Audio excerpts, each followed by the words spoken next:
नमस्कार। इस सेशन में सभी का स्वागत है। आज हम बात करने वाले हैं एक ऐसी वैकेंसी की जो इस समय सर्वाधिक चर्चा में है। वैकेंसी है आरपीएससी ईओआरओ वैकेंसी 2026 की बात करें। इस वैकेंसी के बारे में हम लोग समग्र जानकारी आज के इस सेशन में प्राप्त करेंगे। उससे पहले मेरा सामान्य परिचय है। Devraj Gaur, assistant professor in political science. इससे पहले मैं आरपीएससी द्वारा आयोजित जूनियर अकाउंटेंट 2013 वैकेंसी और आरएसएसबी द्वारा आयोजित वीडियो एग्जाम्स 2015 इन दोनों का चयनित अभ्यर्थी हूँ। हम बात करते हैं आरपीएससी ईओआरओ वैकेंसी की। तो ईओआरओ जो है यानी कि एग्जीक्यूटिव ऑफिसर ग्रेड 4 और रेवेन्यू ऑफिसर ग्रेड 2, इसकी बात करें तो आरपीएससी इसका एग्जाम कंडक्ट करवाया था पिछली बार। और चूंकि पिछले 2 वर्षों में 2023 का और 2025 का विशेष तौर पे जो बजट है, विभिन्न प्रकार की नई नगर पालिकाएं गठित की गई है। तो उसके संबंध में बात करें तो जनवरी 2026 के आसपास में लगभग 110-15 के आसपास में नंबर ऑफ वैकेंसीज है ये आने वाली है। योग्यताओं की बात करें तो अन्य एग्जाम्स की तरह इसमें भी स्नातक जो है यह विशेष तौर पे योग्यता निर्धारित की गई है, यानी कि जो अभी ग्रेजुएशन के फाइनल ईयर में हैं वे भी इसके लिए पात्र रहेंगे। आयु सीमा जो अन्य एग्जाम्स में होती है, राजस्थान के जो सामान्यतया बात करेंगे तो ये 40 वर्ष की जो एज लिमिट है वो इस वैकेंसी के लिए भी रहने वाली है। बाकी जो महिलाएं हो गई, एससी एसटी हो गई, दिव्यांगजन हो गए, जिनको जो आयु सीमा में छूट दी जाती है वो यहाँ पर भी उनके लिए लागू रहेगी। बात करते हैं ईओआरओ के 26 वैकेंसी की बात करें तो आज के सेशन में हम लोग क्या क्या बात करने वाले हैं। पद का परिचय हम देखेंगे, यह ईओ और आरओ यह पद क्या होता है और इसके नगर पालिका और नगर परिषद में क्या इसके दायित्व होते हैं, इनका क्या ग्रेड पे है, किस प्रकार से इनका कब कब प्रमोशन होता है।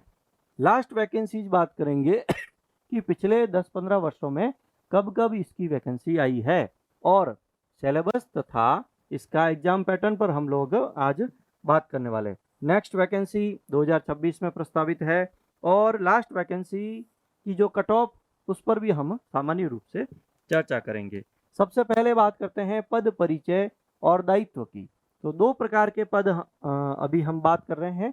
पहला है एग्जीक्यूटिव ऑफिसर ईओ, जिसका जो 4th ग्रेड है, इस पोस्ट पर आरपीएससी वैकेंसी करवाती है। तो ईओ की बात करें तो हम जानते हैं स्वायत्त शासन विभाग जो कि राज्य सरकार का एक विभाग है, इसके तहत नगर पालिकाएं, नगर निगम, नगर परिषद होते हैं। तो नगर पालिकाओं में और नगर पालिकाओं की भी कैटेगरी बांटी गई है, चतुर्थ श्रेणी नगर पालिका, तृतीय श्रेणी, द्वितीय श्रेणी तथा नगर परिषद जिसको कि प्रथम श्रेणी नगर पालिका कहते हैं। तो ईओ 4 जो है यह चतुर्थ श्रेणी नगर पालिकाओं में इसकी पहले पद स्थापना होता है। इसके जॉब प्रोफाइल या दायित्व की बात करें तो इसको सबसे पहले तो हम देखते हैं, यह अपने कार्यालय का कार्यालय अध्यक्ष होता है। नगर पालिका में जितने भी 200 से 300 के आसपास जो कर्मचारी होते हैं उन सभी का नियंत्रण अधिकारी यही होता है। इसकी और बात करें तो नगर पालिका के जो अन्य अधिकारी होते हैं उसकी तरह यह एक आरएमएस अधिकारी होता है। आरएमएस अधिकारी का अर्थ है राजस्थान में राजस्थान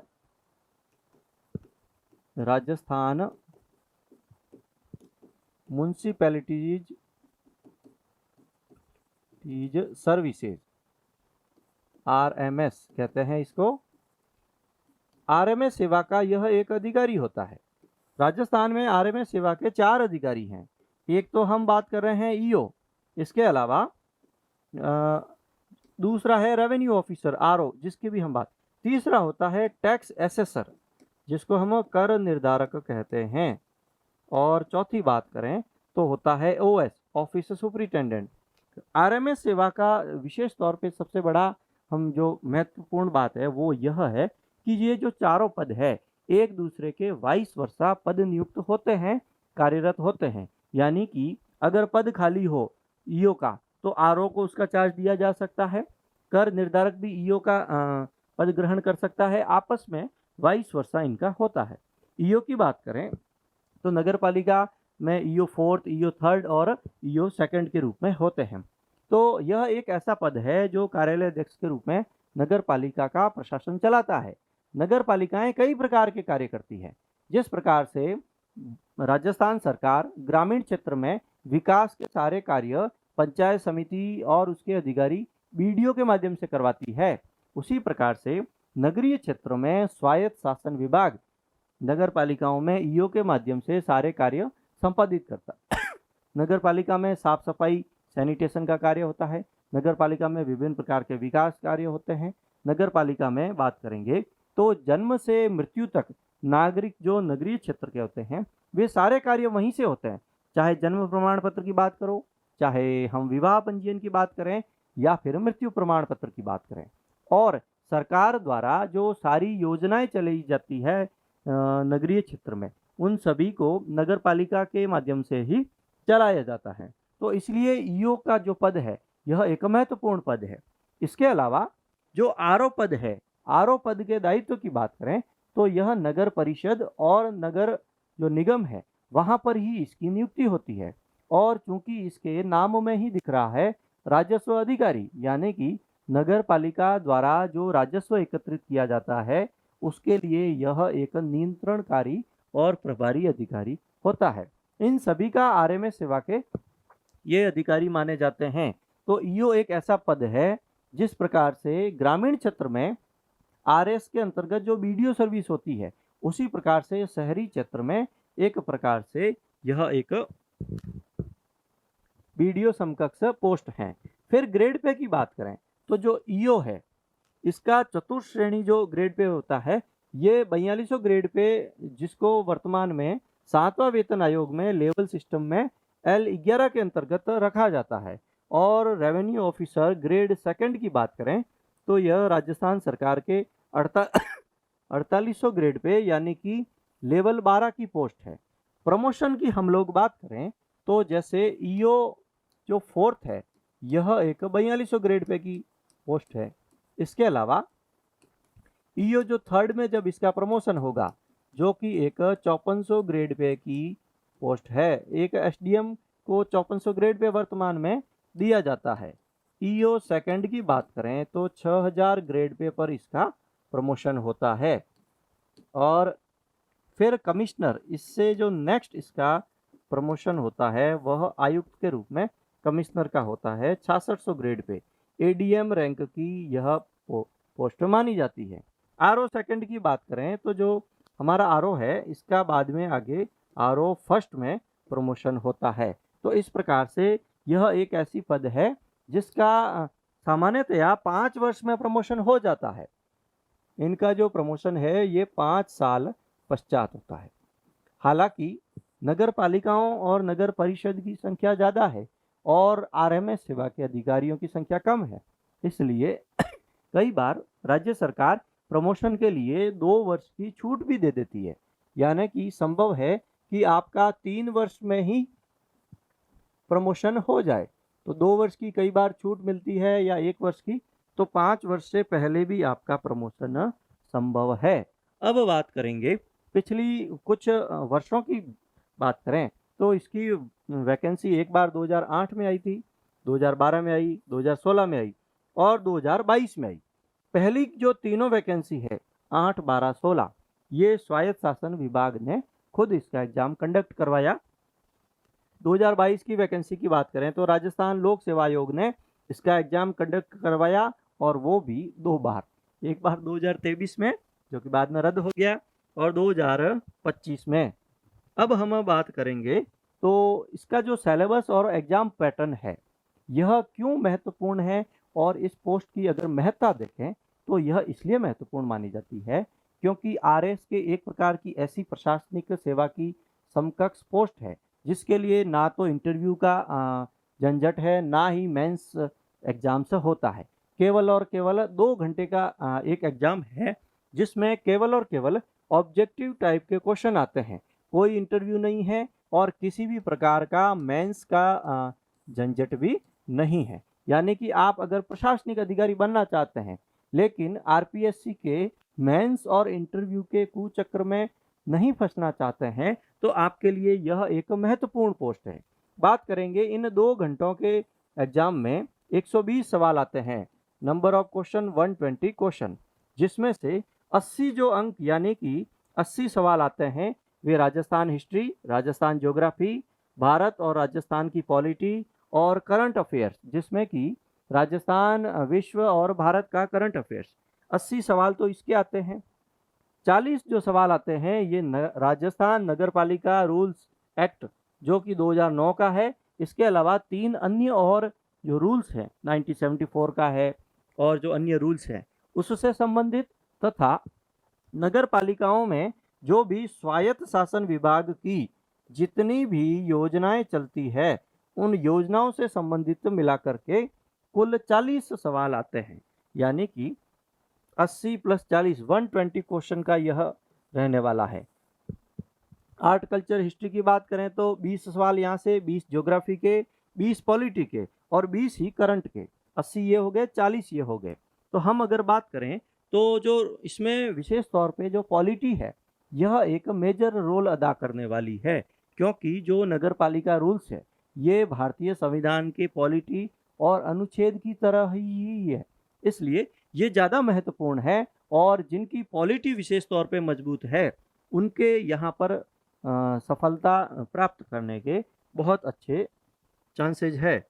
फिर बात करेंगे आगामी भर्ती कब, तो चूंकि पिछले 2-3 वर्षों में नगर पालिकाएं नई खूब सृजित की गई है, इसलिए जनवरी 2026 तक यह माना जा रहा है कि एक वैकेंसी आने वाली है जिसमें लगभग 110 से 115 के मध्य पोस्ट आने वाली है।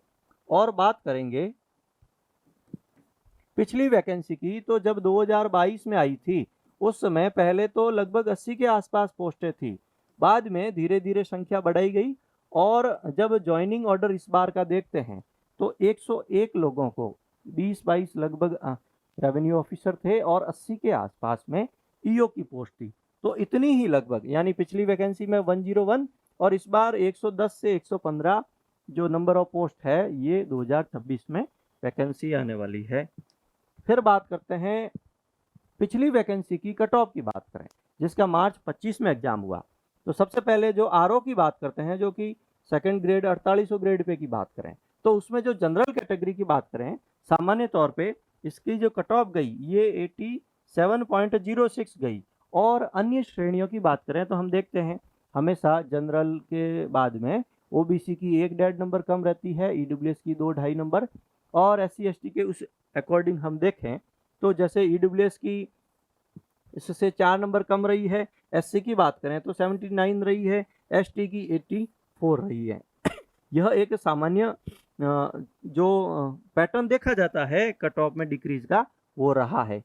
फिर यहाँ पर बात करें एक हॉरिजॉन्टल आरक्षण होता है जिसमें महिलाएं आती है, विकलांग आते हैं, और बात करेंगे तो इसमें आते हैं एक्स सर्विसमैन की 76 रही है, जो विकलांग दिव्यांग कैटेगरी है 74, और चूंकि 12% के आसपास में यहाँ पर नगर पालिकाएं और जो स्वायत्त शासन विभाग के जो अन्य डिपार्टमेंट है उसके कर्मचारियों को, एलडीसीज को 12% आरक्षण होता है, उनकी भी बात करें तो हॉरिजॉन्टल आरक्षण में उनकी यह कट ऑफ रही थी।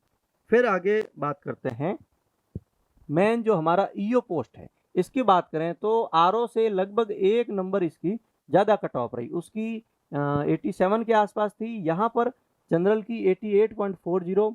फिर बात करेंगे ईडब्ल्यूएस की तो 4 नंबर लगभग कम रही है, एससी की बात करें 78.99, एसटी की बात करें तो 83 के आसपास रही है, ओबीसी की देखेंगे तो 87, यानी कि यहाँ से लगभग 0.5 नंबर के आसपास में कम रही है। यह जो कट ऑफ है यह थी वर्टिकल, और अब हम हॉरिजॉन्टल की बात करें तो एक्स सर्विसमैन की 76 के आसपास, दिव्यांगों की 3 रही, ये इस प्रकार से है। और वही जो हमारा 12% का जो हॉरिजॉन्टल आरक्षण है मंत्रालयिक कर्मचारियों को दिया जाता है उसके संबंध में 77 और 57 के आसपास कट ऑफ रही है। यह भर्ती महत्वपूर्ण इसलिए है क्योंकि यह एक ऐसा पद है जिसे हम मान सकते हैं कि आरएस नहीं तो आरएस से कम भी नहीं। जिस प्रकार से एक सेशन में विराट कोहली रोहित शर्मा ने कहा भी था कि 2023 का जो वर्ल्ड कप है वह भले ही हम नहीं जीत पाए, लेकिन जो चैंपियंस ट्रॉफी है ये उस वर्ल्ड कप की तरह नहीं है, लेकिन उससे कम भी नहीं है। तो यही एकमात्र ऐसी पोस्ट है जो आरएस के जो एस्पिरेंट होते हैं उनके प्लान बी के रूप में हमेशा पुलिस सब इंस्पेक्टर और ईओआरओ ये दोनों हमेशा उनके प्लान बी में रहते ही हैं। यहाँ चयन की संभावना उनके लिए ज़्यादा है जिनकी पॉलिटी मजबूत है, क्योंकि भारतीय संविधान और राज्य व्यवस्था के 20 सवाल और जो नगर पालिका रूल्स की बात करें तो वे भी एक प्रकार से संविधान के आर्टिकल की तरह ही है। उसमें धारा संख्या है और उससे संबंधित प्रावधान है। तो जिनकी पॉलिटी मजबूत है उनका यहाँ पर सफलता प्राप्त करने की जो उनके चांसेज है बहुत ज़्यादा है। आरएस में यही वैकेंसी को अगर हम आरएस के माध्यम से अगर हो सकता है सरकार आगे प्रस्तावित कर दे, तो मुझे लगता है मेरी निजी राय में लोग एसडीएम डिप्टी उसके पश्चात में जो तीसरी प्राथमिकता है वो इसको देने वाले हैं बीडीओ, तहसीलदार और राजस्थान अकाउंट सर्विस के भी मुकाबले। इस प्रकार से हम देख सकते हैं कि ये काफ़ी अच्छी प्रशासनिक पद है और निकट भविष्य में इसको आरएस में शामिल करें उससे पहले सिंगल ऑब्जेक्टिव एग्जाम्स के माध्यम से आपका प्रशासनिक अधिकारी बनने का सपना यह भर्ती पूरी कर सकती है। आप सभी को ढेर सारी शुभकामनाएं।